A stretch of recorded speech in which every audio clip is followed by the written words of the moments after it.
Hello, Adam Rifkin here again. Welcome back to Trailers from Hell.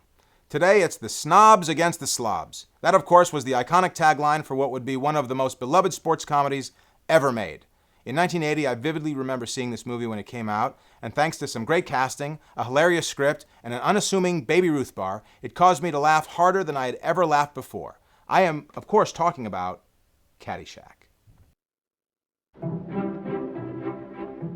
Welcome to the Bushwood Country Club. In 1978, National Lampoon's Animal House was a huge monster hit.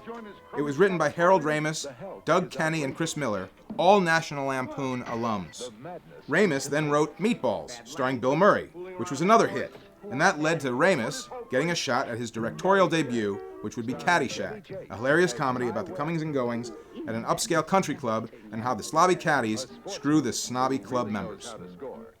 It was written by Ramis along with Doug Kenney, again, as well as Bill Murray's brother Brian Doyle Murray, who not only was in the film, but the concept of the film was based on Brian's experiences working as a caddy at a country club in suburban Chicago.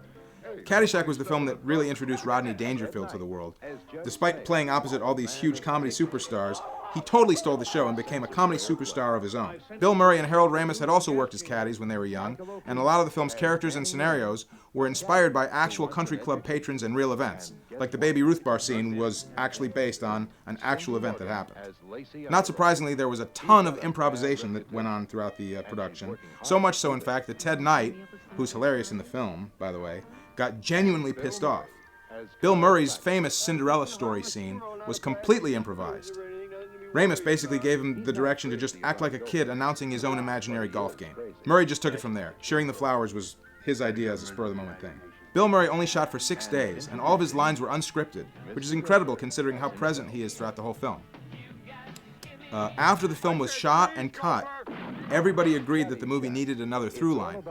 So they all figured out that it's the Gophers' battle with Bill Murray's character that had to be expanded. It hadn't really been a big part of the story at all prior. So all that hilarious Wile E. Coyote Roadrunner stuff between Bill Murray and the Gopher was added way later. After the film came out, Doug Kenney went through an existential crisis. He was very upset with the film and felt that it wasn't as good as the other writing that he had been a part of. But the script was revolutionary, and was hilarious, and was cutting edge, and it's a shame he died so soon after the film came out, and wasn't able to see the enduring comedy classic that Caddyshack had turned out to be.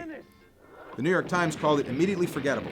Wrong again. We're still talking about it. Caddyshack, the comedy with